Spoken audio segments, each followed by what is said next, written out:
నమస్కారం ఘంటారావానికి స్వాగతం. ముందుగా ప్రధానాంశాలు. నేడు అసెంబ్లీ ముందుకు రాష్ట్ర బడ్జెట్ 3,24,000 కోట్లు ఉంటుందని అంచనాలు.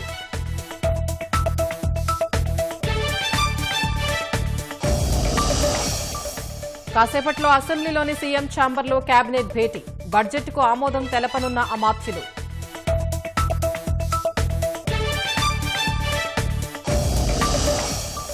బడ్జెట్ పుస్తకాలతో అసెంబ్లీకి ఆర్థిక మంత్రి. ఉదయం 10 తర్వాత సభలో ప్రవేశపెట్టనున్న పయ్యావుల.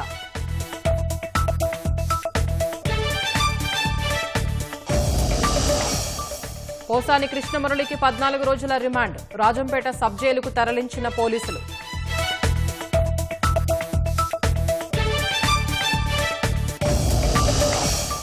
వచ్చే నెల 4 నుంచి కెనడా, మెక్సికోపై అమెరికా సుంకాల బాదుడు. డ్రగ్స్ అక్రమ రవాణా అడ్డుకునే వరకు కొనసాగుతాయన్న ట్రంప్.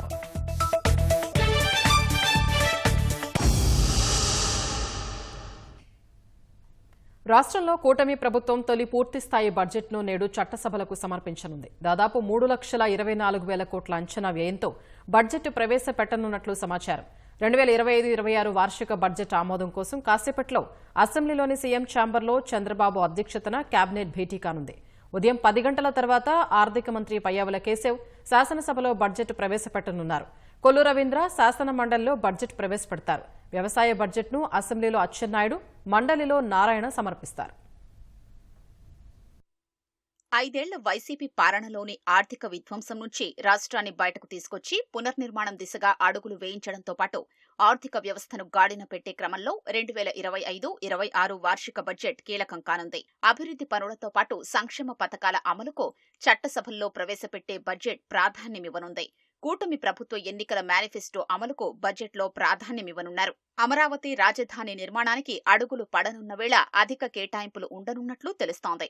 పోలవరం ప్రాజెక్టును 2 ఏళ్లలో పూర్తి చేయాల్సి ఉన్నందున కేంద్ర సాయంతో చేపట్టే ఈ పథకానికి నిధులు కేటాయించనున్నారు. అమరావతి నిర్మాణం, పోలవరం ప్రాజెక్టులతో పాటు ఇతర అభివృద్ధి ప్రాజెక్టుల కోసం పెద్ద మొత్తంలో మూలధన వ్యయాన్ని పెంచే అవకాశాలు కనిపిస్తున్నాయి. పేదలతో పాటు మధ్యతరగతి వర్గాన్ని దృష్టిలో ఉంచుకుని బడ్జెట్లో కేటాయింపులు ఉండే అవకాశం ఉన్నట్లు తెలుస్తోంది. మధ్యతరగతిపై పన్నులు, కరెంటు ఛార్జీల భారం లేకుండా చూసేలా ప్రభుత్వం కసరత్తు చేసినట్లు సమాచారం. ఎన్నికలకు ముందు సూపర్ 6 పేరుతో సంక్షేమ పథకాల అమలుకు హామీ ఇచ్చిన కూటమి ప్రభుత్వం ఇప్పటికే కొన్ని పథకాలు అమలు చేసింది. తల్లికి వందనం పేరుతో చదువుకుంటున్న పిల్లల తల్లులకు ఆర్థిక సాయం చేయనున్నారు. ఎంతమంది పిల్లలుంటే అందరికీ ఈ సాయం అందించనున్నారు. మే నెలలో ఈ పథకం అమలు చేస్తామని ఇప్పటికే ప్రకటించినందున బడ్జెట్లో నిధులు కేటాయించనున్నారు. రైతులకు అన్నదాత సుఖీభవ కింద 20,000 ఆర్థిక సాయం అందించనున్నారు. కేంద్రం 6,000 ఇస్తే రాష్ట్ర ప్రభుత్వం 14,000 వరకు ఇవ్వనుంది. ఈ పథకానికి నిధులు కేటాయించనున్నారు. దీపం పథకం కింద 3 ఉచిత సిలిండర్లు ఇస్తున్నారు. రాబోయే ఆర్థిక సంవత్సరంలో 3 సిలిండర్ల చొప్పున ఇవ్వాల్సి ఉన్నందున ఆ మేరకు నిధులు కేటాయించనున్నారు. అలాగే ఆర్టీసీ బస్సుల్లో మహిళలకు ఉచిత ప్రయాణం పథకాన్ని అమలు చేయాల్సి ఉన్నందున నిధులు కేటాయించనున్నారు.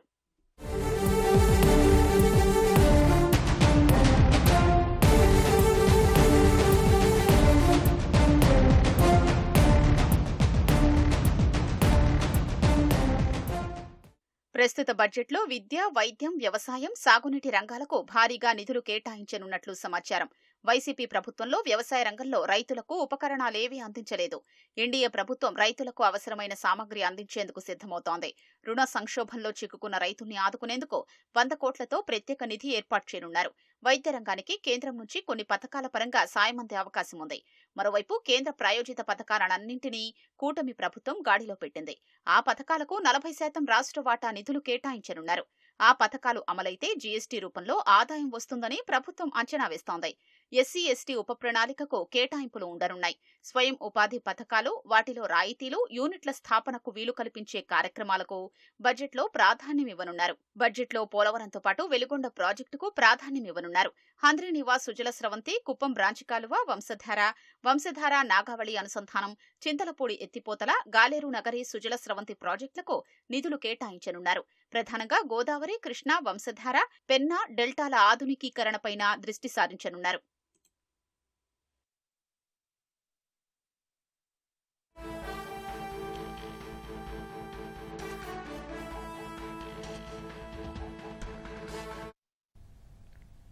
కేబినెట్ భేటీకి సంబంధించి మరింత సమాచారం మా ప్రతినిధి ధనుంజయ్ అందిస్తారు. ధనుంజయ్, కేబినెట్ భేటీకి సంబంధించి వివరాలేంటి?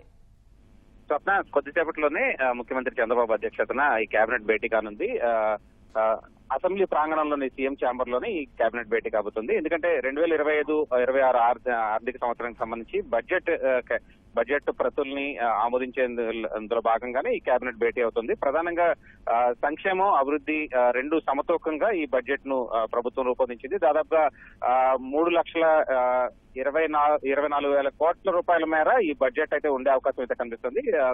ఉదయం 10 గంటల తర్వాత మంత్రి పయ్యావుల ఈ బడ్జెట్ ను ప్రవేశపెడతారు శాసనసభలో. అలాగే శాసన మండలిలో కొల్లు రవీంద్ర ఈ బడ్జెట్ ను ప్రవేశపెడతారు. ఆ తర్వాత 48,000 కోట్లతో సుమారుగా 48,000 కోట్లతో వ్యవసాయ బడ్జెట్ ను మంత్రి అచ్చెన్నాయుడు శాసనసభలోను, అలాగే మంత్రి పి నారాయణ శాసన మండలిలో ప్రవేశపెట్టే అవకాశం ఉంది. మొత్తంగా ఈ సంక్షేమంతో పాటు అభివృద్ధి, అలాగే భాషా సంస్కృతికి సంబంధించి కూడా ఈ బడ్జెట్ లో రూపకల్పన చేసినట్టు తెలుస్తుంది. మొత్తం వచ్చే ఆర్థిక సంవత్సరానికి సంబంధించి తల్లికి వందనం, అలాగే అన్నదాత సుఖీభవ, మత్స్యకార భరోసా, ఇలా వివిధ పథకాలను అందించే విధంగా ఆర్టీసీలో మహిళలకు ఉచిత ప్రయాణం లాంటి పథకాలను కూడా ఈ బడ్జెట్ లో కేటాయింపులు ప్రభుత్వం చేస్తోంది. మొత్తంగా చూస్తే కనుక సూపర్ 6 హామీలన్నీ కూడా నెరవేరే విధంగా ఈ బడ్జెట్ అయితే రూపొందించబోతుంది.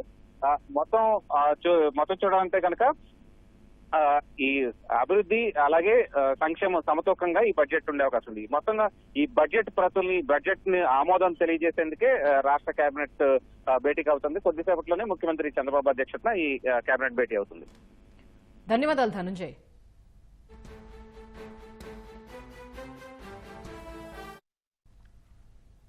బడ్జెట్ ప్రతులతో ఆర్థిక మంత్రి పయ్యావుల కేశవ్ అసెంబ్లీకి బయలుదేరారు. దాదాపు 3.24 లక్షల కోట్ల అంచనాలతో బడ్జెట్ రూపకల్పన చేసినట్లు సమాచారం.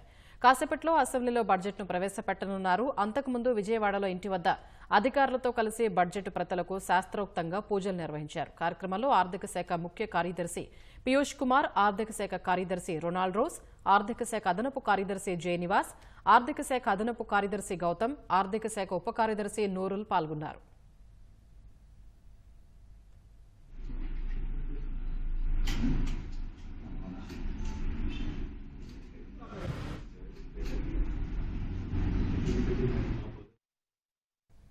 ముఖ్యమంత్రి చంద్రబాబు అధ్యక్షతన నేడు తెలుగుదేశం శాసనసభాపక్ష సమావేశం జరగనుంది. బడ్జెట్ ప్రవేశపెట్టిన తర్వాత అసెంబ్లీ వాయిదా పడనుంది. అనంతరం ఈ భేటీ జరగనుంది. అసెంబ్లీలో చర్చించాల్సిన అంశాలు, ఆమోదించాల్సిన బిల్లులు తదితర అంశాలపై చర్చించనున్నారు. దాదాపు 20కి పైగా అంశాలపై చర్చించి టీడీఎల్పీ నిర్ణయం తీసుకోనుంది.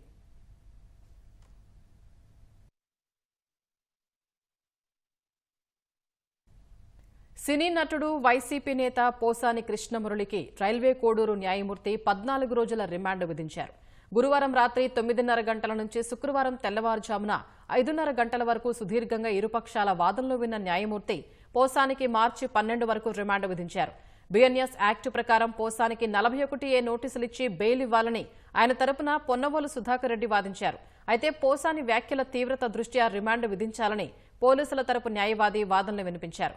తనను, తన కుటుంబ సభ్యుల్ని పవన్ కళ్యాణ్ తన అభిమానులతో తిట్టించడం వల్లే తిరిగి తాను తీవ్ర వ్యాఖ్యలు చేయాల్సి వచ్చిందంటూ న్యాయమూర్తి ముందు పోసాని కృష్ణమురళినే ఒప్పుకున్నట్లు సమాచారం. పోసాని కృష్ణమురళి సెల్ఫ్ గోల్ వేసుకుని తనకు తాను ఈ కేసులు ఇరుక్కున్నట్లు తెలిసింది. దీంతో న్యాయమూర్తి పోసానికి 14 రోజుల రిమాండ్ విధించారు. పోసాని కృష్ణమురళిని రాజంపేట సబ్ జైలుకు పోలీసులు తరలించారు. 6 సెక్షన్ల క్రింద పోసాని గారిని అరెస్ట్ చేయడం మేము పరిగణలోకి తీసుకున్నామని చెప్పేసి పోలీసు వారు చెప్తున్నారు. అందులో 2 సెక్షన్లు మినహాయిస్తే, అంటే 196, 353(2) అనే దాంట్లో ఆ 2 సెక్షన్లు మినహాయిస్తే తక్షణ సెక్షన్ల కిందకి ఆలోచించి జడ్జి గారు చిట్ట చివరకు మార్చి 12 వరకు ఆయన్ని రిమాండ్లో పెట్టుకోవాలా అని చెప్పి మేజిస్ట్రేట్ గారు చెప్పారు. ఎందుకు ఈ విధంగా చెప్పాల్సి వచ్చిందన్నప్పుడు అక్కడ జరిగినటువంటి వాదోపవాదాల్లో సెల్ఫ్గా పోసాని గారు తనకు తాను చెప్పుకుంటున్నారు. పవన్ కళ్యాణ్ గారు తన అభిమానుల చేత నన్ను, నా కుటుంబాన్ని వారి ఇష్టానుసారంగా మాట్లాడారు.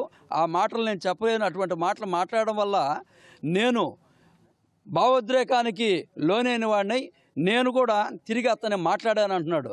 అయితే ఇక్కడ మేము చెప్పేది ఏంటంటే, పవన్ కళ్యాణ్ గారు చెప్పారా స్వేచ్ఛగా మీరు విన్నారా? కాదు, అభిమానుల చేత చెప్పించారంటున్నారు.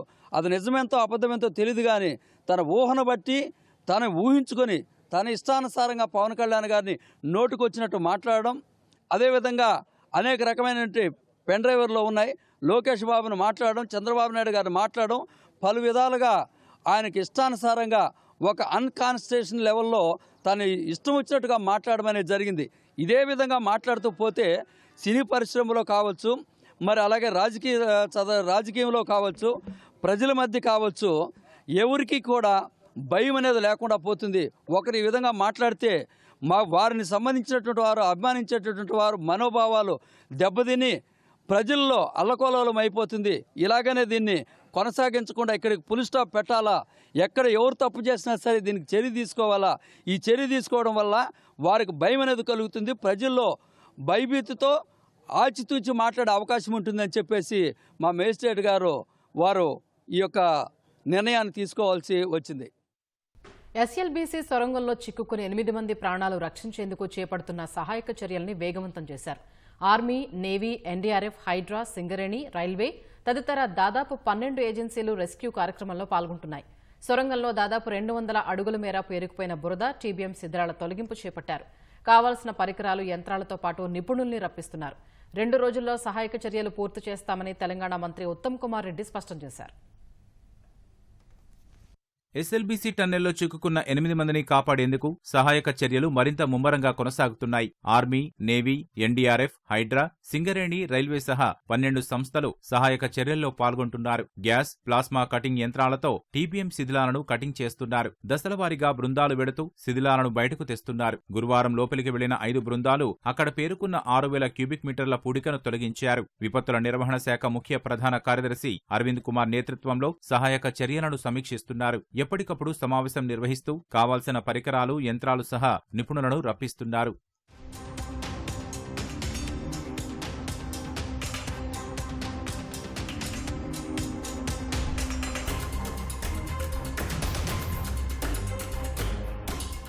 సొరంగంలో చేపట్టిన సహాయక చర్యల్లో పాల్గొన్న సింగరేణి రెస్క్యూ సిబ్బందిని సీఎండీ బలరాం ప్రశంసించారు. భూగర్భంలో ప్రమాదాల సమయంలో సహాయ చర్యల్లో సుశిక్షితులైన సింగరేణి సిబ్బంది పాల్గొంటారని, అటువంటి వారిని మరో 200 మందిని పంపించారని సింగరేణికి ఆదేశాలు జారీ చేశారు. అత్యాధునిక సహాయ సామాగ్రితో పాటు రాష్ట్ర, కేంద్ర సహాయక సిబ్బందితో సమన్వయం చేసుకుంటూ సొరంగంలో చిక్కుకున్న వాళ్లను క్షేమంగా తీసుకురావాలన్నారు.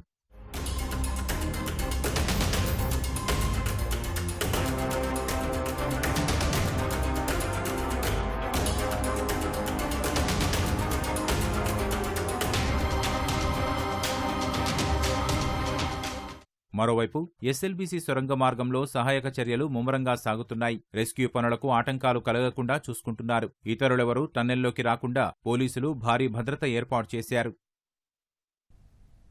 అట్టడుగున ఉన్న పేదల సాధికారతకు ఉద్దేశించిన P4 కార్యక్రమాన్ని ప్రభుత్వం ఉగాది నుంచి అమలు చేయనుంది. మొదట ఎంపిక చేసిన 4 గ్రామాల్లో పైలట్ ప్రాజెక్టుగా అమలు చేయనున్నట్లు ముఖ్యమంత్రి చంద్రబాబు వెల్లడించారు. ఇందులో 5869 కుటుంబాలు ఉంటాయన్న సీఎం అట్టడుగున ఉన్న పేదల్ని ఆదుకోవటమే పథకం లక్ష్యమని స్పష్టం చేశారు. ఉండవల్లిలోని నివాసంలో గురువారం public, private, people partnership P4 family empowerment benefit management సిస్టంపై సీఎం చంద్రబాబు సమీక్ష నిర్వహించారు. సమాజంలో ఉన్నత స్థితిలో ఉన్న 10% మంది, అట్టడుగున ఉన్న 20% మంది పేదల్ని దత్తత తీసుకోవడం సహా సాయం చేయడం ద్వారా పేదరిక నిర్మూలనే ఈ పథకం లక్ష్యమని ఆయన స్పష్టం చేశారు. ఈ సందర్భంగా P4 అమలు తీరును అధికారులు సీఎంకు వివరించారు. P4 విధానం ద్వారా లబ్ధి పొందేందుకు అర్హత ఉన్న కుటుంబాల్ని గ్రామ, వార్డు సచివాలయాల వద్ద ఉన్న సమాచారం, హౌస్ హోల్డ్ సర్వే, గ్రామ సభల ధృవీకరణ ద్వారా గుర్తిస్తున్నట్లు తెలిపారు. రాష్ట్ర వ్యాప్తంగా 40 లక్షల కుటుంబాలు P4కు అర్హులు అని ప్రాథమికంగా అంచనా వేస్తున్నారు. తొలి విడతగా ఇప్పటికే ఏపీలోని 10 జిల్లాల్లో ఫిబ్రవరి 20 నుంచి సర్వే నిర్వహిస్తున్నారు. ఇది మార్చి 2 నాటికి పూర్తి కానుంది. ఈ జిల్లాల్లో మొత్తం 52 లక్షల కుటుంబాలు ఉంటే ఇప్పటికీ 27 లక్షల కుటుంబాల సర్వే పూర్తయింది. రెండో విడత మిగిలిన 16 జిల్లాల్లో మార్చి 8న సర్వే ప్రారంభించి 18న పూర్తి చేస్తారు. 16 జిల్లాల పరిధిలో 76 లక్షల కుటుంబాల్ని సర్వే చేయాల్సి ఉంది. ఈ సర్వేలో అట్టడుగున ఉన్న వారిని గుర్తించడానికే తప్ప ఇప్పటికే ప్రభుత్వ పథకాలు పొందుతున్న లబ్ధిదారుల్లో ఎలాంటి మార్పులు చేయబోరు. లబ్ధిదారుల ధృవీకరణ పూర్తయిన తర్వాత సమృద్ధి బంధనం ప్లాట్ఫామ్లో ఆయా కుటుంబాల వివరాలు పొందుపరుస్తారు. లబ్ధి పొందాల్సిన కుటుంబాలతో సాయం చేసే కుటుంబాల్ని అనుసంధానించడమే ప్రభుత్వ పాత్రగా ఉంటుంది. ఎక్కడా ప్రభుత్వం నేరుగా ఆర్థిక కార్యకలాపాలు నిర్వహించదు. మ్యాచింగ్, ఎనర్జింగ్, ట్రాకింగ్ వరకే పరిమితమవుతుంది. ఇందులో ఎలాంటి ఒత్తిడి ఉండదు. స్వచ్ఛందంగా ఆయా కుటుంబాలు, వ్యక్తులు ఈ కార్యక్రమంలో భాగస్వాములు కావచ్చు. ఉగాదికి P4ను ప్రారంభించి ఆగస్టు నాటికి 5 లక్షల కుటుంబాల్ని సమృద్ధి బంధనంలో నమోదు చేయించేలా అధికారులు చర్యలు తీసుకుంటున్నారు. సరస్వతి పవర్ కార్పొరేషన్ లిమిటెడ్ వాటాల బదలాయింపులో షర్మిలను అనవసరంగా లాగుతున్నారని వైఎస్ విజయమ్మ అన్నారు. జగన్ భారతిరెడ్డి ట్రైబ్యునల్ను తప్పుదోవ పట్టిస్తున్నారని జాతీయ company law tribunal NCLT Hyderabad బెంచ్కు నివేదించారు. సరస్వతి వాటాలపై సర్వహక్కులు తనవేనన్న విజయమ్మ జగన్ షర్మిల ఆస్తి వివాదాలతో తనను కోర్టులో నిలబెట్టారని పేర్కొన్నారు. పిల్లల మధ్య వివాదంతో ఏ తల్లి కోరుకోని విధంగా నిస్సహాయంగా కోర్టులో నిలబడాల్సి వచ్చిందని ఆవేదన వ్యక్తం చేశారు. తనను ఇంత ఆవేదనకు గురిచేయటం జగన్ భారతిరెడ్డికి సరికాదన్నారు.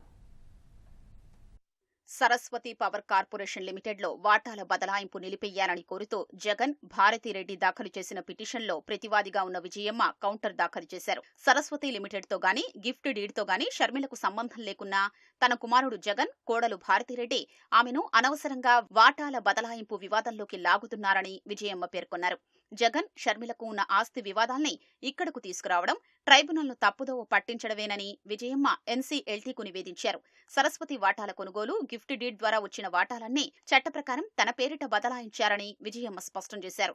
షర్మిల భవిష్యత్తు ప్రయోజనాల కోసం గిఫ్ట్ డీడ్ను తనపై విశ్వాసంతో చేసి ఇచ్చారు అనడం అవాస్తవమన్నారు. సరస్వతిలో ప్రస్తుతం 99.7% వాటాలు తనవేనని తేల్చి చెప్పిన విజయమ్మ జగన్, భారతికి వాటాలేవీ లేవని స్పష్టం చేశారు.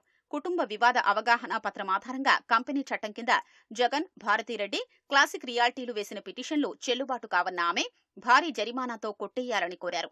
జగన్ కు, షర్మిలకు మధ్య ఉన్న రాజకీయ, వ్యక్తిగత వివాదాల కారణంగానే ఈ పిటిషన్ దాఖలు చేశారని విజయమ్మ అన్నారు. చట్ట ప్రకారం కార్పొరేట్ వాటాదారుల హక్కులకు సంబంధించి సెక్షన్ 59ని వ్యక్తిగత కక్ష సాధింపులకు వినియోగించరాదని పేర్కొన్నారు.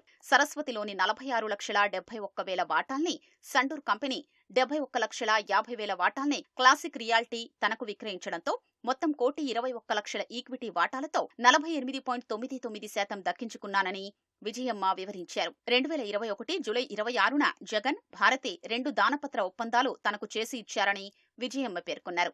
వీటి ప్రకారం సరస్వతిలో జగన్కు చెందిన 74,26,000 వాటాలు, భారతికి చెందిన 40,50,000 వాటాల్ని తనకు బదిలీ చేసినట్లు తెలిపారు. గిఫ్ట్ డీడ్లో వాటా సర్టిఫికెట్ల ఫోలియో నంబర్లను కూడా పేర్కొన్నారని స్పష్టం చేశారు. క్లాసిక్ రియాల్టీ 2021 జూలై 23న తనతో వాటా కొనుగోలు ఒప్పందం కుదుర్చుకుందని విజయమ్మ తెలిపారు. ఈ వ్యవహారంలో క్లాసిక్ రియాల్టీ, సరస్వతి పవర్ తాను మాత్రమే పార్టీలుగా ఉంటామన్నారు. సరస్వతి పవర్లోని 11,37,000 వాటాల్ని 3,07,00,000 రూపాయలకు క్లాసిక్ రియాల్టీ తనకు బదిలీ చేసిందని విజయమ్మ పేర్కొన్నారు. ఇప్పుడు కంపెనీలో 99.75% వాటా పొందానని చెప్పిన విజయమ్మ చట్టబద్ధంగా బదలాయింపు జరిగిన వాటాలపై ప్రస్తుత పిటిషన్ చట్ట ప్రక్రియను దుర్వినియోగం చేయడమేనని పేర్కొన్నారు.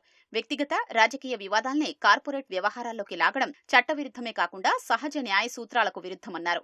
జగన్, భారతికి ప్రస్తుతం సరస్వతిలో వాటాలు లేనందున ట్రైబ్యునల్లో పిటిషన్ వేసే అర్హత వారికి లేదని విజయమ్మ పేర్కొన్నారు. జగన్, షర్మిలకు చెందిన ఆస్తి వివాదంతో ఈ పిటిషన్కు సంబంధం లేదని, వారిద్దరి మధ్య విభేదాలు తన హక్కులపై ప్రభావం చూపబోవని స్పష్టం చేశారు. స్వచ్ఛందంగా గిఫ్ట్ డీడ్లు అమలు చేసి ఇప్పుడు షరతులు పెట్టడం చెల్లుబాటు కాదన్నారు. సంబంధం లేని అవగాహన ఒప్పందాన్ని తెరపైకి తెచ్చి ట్రైబ్యునల్ను తప్పుదోవ పట్టిస్తున్నారని NCLTకు విజయమ్మ నివేదించారు. ఆస్తుల కేసుల్లో వాటాలపై యథాతథ స్థితి ఉందని, జగన్ చెబుతున్న మాటలు కూడా అవాస్తవమని విజయమ్మ తెలిపారు. గుంటూరు జిల్లాలోని ఆస్తులపై మాత్రమే ఆ ఉత్తర్వులు ఉన్నాయని పేర్కొన్నారు. మనీ లాండరింగ్ నిరోధక చట్టం కింద నమోదైన కేసులో ఆస్తుల జప్తు జరిగిందని, వాటాల్ని ఈడీ జప్తు చేయలేదని వెల్లడించారు. యథాతథ స్థితి ఉత్తర్వులు ఉంటే జగన్ తనకు గిఫ్ట్ డీడ్ ఎలా చేసి ఇస్తారని, వాటాల విక్రయ ఒప్పందం ఎలా చేసుకుంటారని విజయమ్మ ప్రశ్నించారు. అప్పుడు లేని కోర్టు ఉత్తర్వుల్ని ఇప్పుడు తెరపైకి తెచ్చి వాటాల బదలాయింపును రద్దు చెయ్యాలి అనడం సరికాదన్నారు. సరస్వతి పవర్ ఇండస్ట్రీస్ కు చెందిన వాటాల బదలాయింపుపై యథాతథ స్థితి ఉత్తర్వులు జారీ చేయాలన్న జగన్ భారతి అభ్యర్థనను జాతీయ కంపెనీ లా ట్రైబ్యునల్ ఎన్సీఎల్టీ తిరస్కరించింది. ప్రతివాదులైన విజయమ్మ, షర్మిల క్లాస్టిక్ రియాలిటీలకు నోటీసులు జారీ చేసింది. కౌంటర్లు దాఖలు చేయాలని, వాటిపై విచారించి నిర్ణయం వెలువరిస్తామని పేర్కొంది. సరస్వతి పవర్లో వాటాదారుల పేర్ల సవరణ, వాటాల పునరుద్ధరణ, వాటాల బదలాయింపుపై యథాతథ స్థితి కొనసాగించేలా మధ్యంతర ఉత్తర్వులు జారీ చేయాలంటూ జగన్ భారతి అనుబంధ పిటిషన్ దాఖలు చేశారు. దీనిపై ఎన్సీఎల్టీ ధర్మాసనం గురువారం విచారణ చేపట్టింది. ఇక్కడ పిటిషన్పై విచారణ జరుగుతుండగానే అక్కడ వాటాల బదలాయింపు ప్రయత్నాలు జరుగుతున్నాయని పిటిషనర్ల తరపు న్యాయవాది కోర్టుకు తెలిపారు. పిటిషన్పై విచారణ పూర్తయ్యే వరకు వాటాల బదిలీపై ప్రతివాదులు ఏం చేస్తున్నారన్నది ట్రైబ్యునల్కు చెప్పాలన్నారు. ప్రధాన పిటిషన్పై మార్చి 6న విచారణ ఉందని, ఈలోగా వాటాల బదిలీ జరగకుండా చూడాలన్నారు. ఈ వాదనలపై ప్రతివాదులకు నోటీసులు జారీ చేసిన ఎన్సీఎల్టీ విచారణను మార్చి 6న చేపడతామని తెలిపింది. ఆ మేరకు విజయమ్మ, షర్మిల తరఫున న్యాయవాది నోటీసులు తీసుకున్నారు.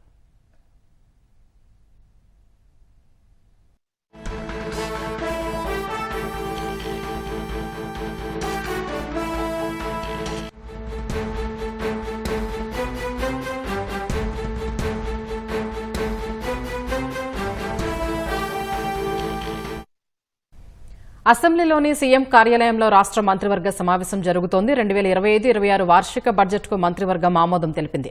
మరింత సమాచారం మా ప్రతినిధి కృష్ణ అందిస్తారు. కృష్ణ, వార్షిక బడ్జెట్ ఆమోదానికి సంబంధించి వివరాలేంటి? స్వప్న, ఏదైతే 2025-26 ఆర్థిక సంవత్సరానికి సంబంధించి వార్షిక బడ్జెట్ కు రాష్ట్ర మంత్రివర్గం ఆమోదం తెలిపింది. దాదాపు 3,24,000 కోట్ల రూపాయలతో ఈ బడ్జెట్ రూపొందినట్లుగా తెలుస్తోంది. అయితే అంతకుముందు అసెంబ్లీలోని సీఎం ఛాంబర్ లో ఈ మంత్రివర్గ సమావేశం అనేది జరుగుతుంది. అయితే అంతకు ముందు విజయవాడలోని తన నివాసంలో ఆర్థిక శాఖ ఉన్నతాధికారులు మంత్రి పయ్యావుల కేశవ్ కలిసి ఈ మేర బడ్జెట్ పత్రాలు అనేది ఆయనకు సమర్పించారు. ఏదైతే ఈ కార్యక్రమంలో ఆర్థిక శాఖ ముఖ్య కార్యదర్శి పీయూష్ కుమార్ తో పాటు ఇతర అధికారులు రొనాల్డ్ రోస్, అలాగే నివాస్, వీళ్ళందరూ కూడా పాల్గొనడం జరిగింది. అక్కడ తన నివాసంలో కూడా బడ్జెట్ పత్రాలకు శాస్త్రోత్తరంగా పూజలు చేసిన పయ్యావుల కేశవ్ అక్కడి నుంచి బడ్జెట్ పత్రాలు తీసుకుని అసెంబ్లీకి బయలుదేరారు. మార్గ మధ్యంలో వెంకటపాలెం వద్ద ఉన్న వెంకటేశ్వర స్వామి దేవస్థానం వద్ద కూడా ఆగి అక్కడ కూడా శ్రీవారి పాదాల చెంత బడ్జెట్ పత్రాలు ఉంచి అక్కడ పూజలు నిర్వహించారు. ఆ తర్వాత అసెంబ్లీలోని తన కార్యాలయానికి చేరుకున్న తర్వాత కూడా పయ్యావుల కేశవ్ బడ్జెట్ పత్రాలకు పూజలు నిర్వహించారు. మంత్రివర్గ సమావేశం ప్రారంభం కాగానే ముఖ్యమంత్రి చంద్రబాబు అలాగే ఉప ముఖ్యమంత్రి పవన్ కళ్యాణ్ కు కూడా ఈ బడ్జెట్ పత్రాలు అనేది పయ్యావుల కేశవ్ అందజేయడం జరిగింది. ప్రస్తుతం మా మంత్రివర్గ సమావేశం కేవలం ఈ బడ్జెట్ ఆమోదం కోసం ఏర్పాటు చేస్తుంది కాబట్టి మరి కాసేపట్లోనే అది ముగినుంది. దాదాపు 3,24,000 కోట్ల రూపాయల మేర ఈ బడ్జెట్ రూపకల్పన ఉన్నట్లుగా తెలుస్తుంది. అయితే ఈ బడ్జెట్ 10 గంటలకి అసెంబ్లీ సమావేశం అనేది ప్రారంభం కానుంది. అసెంబ్లీ సమావేశంలో భాగంగా ఈ బడ్జెట్ ను ఆర్థిక మంత్రి పయ్యావుల కేశవ్ వార్షిక బడ్జెట్ ను అసెంబ్లీలో సమర్పించనున్నారు. అలాగే వ్యవసాయానికి సంబంధించి ప్రత్యేక బడ్జెట్ పెడుతూ వస్తూ ఆనవాయితీగా వస్తుంది కాబట్టి వ్యవసాయ బడ్జెట్ ను అచ్చెన్నాయుడు ఈ మేర అసెంబ్లీలో ప్రవేశపెడతారు. అదే సమయంలో బడ్జెట్ ప్రవేశపెట్టిన సమయంలో శాసన మండలిలో కూడా బడ్జెట్ ను ప్రవేశపెట్టున్నారు. శాసన మండలిలో వార్షిక బడ్జెట్ ను కొల్లు రవీంద్ర, అలాగే వ్యవసాయ బడ్జెట్ ను మంత్రి నారాయణ ప్రవేశపెట్టనున్నారు.